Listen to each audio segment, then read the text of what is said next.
காரைக்காலை புறக்கணிப்பது போல் பத்திரிகையாளர்கள் நலனையும் புறக்கணித்த 5 சட்டசபை உறுப்பினர்கள் புதுச்சேரி யூனியன் பிரதேசத்தில் காரைக்கால் மாவட்டம் மக்கள் தொகை அடிப்படையில் பெரிய பகுதியாக விளங்கி வருகிறது.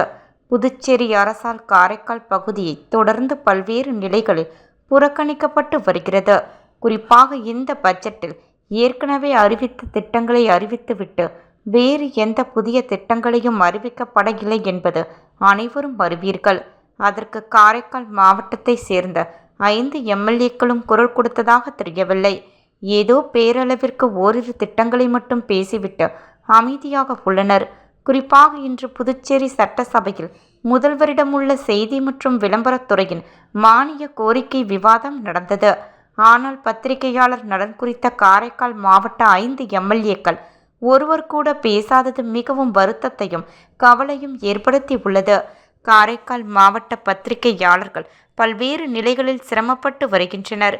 குறிப்பாக புதுச்சேரி அரசால் வழங்கக்கூடிய ஒரு அடையாள அட்டை கூட பெற முடியாத அவலமான நிலை ஏற்பட்டுள்ளது. இதற்கு இங்குள்ள செய்தி மற்றும் விளம்பரத்துறை அலுவலர்களும் மற்றும் புதுச்சேரி அலுவலர்களும் மாற்றாந்தாய் மனப்பான்மையோடு செயல்பட்டு வருகின்றனர்.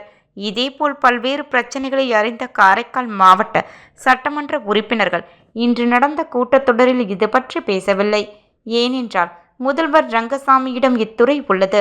ஏதாவது பேசினால் அவரது மனம் பாதித்து விடுமோ என்ற அக்கறையில் சட்டமன்ற உறுப்பினர்கள் இதை தவிர்த்து விட்டனர். பத்திரிகையாளர்களுக்கு குரல் கொடுக்க முடியாத இந்த சட்டமன்ற உறுப்பினர்கள் மக்களை பற்றிய சிந்திக்கப் போகிறார்கள். ஒவ்வொரு சட்டமன்ற உறுப்பினர்களும் சுமார் 1 கோடியை பெற்றுக்கொண்டு புதுச்சேரியை மதுபான தொழிற்சாலை மாநிலமாக மாற்றும் முயற்சிக்கு ஆதரவு தெரிவிப்பதாகவும் தகவல் வெளிவந்துள்ளது. இதுதான் அவர்கள் மக்களுக்கு செய்யும் நன்மையாக உள்ளது. இனியாவது மக்கள் விழிப்புடன் செயலாற்ற வேண்டும்.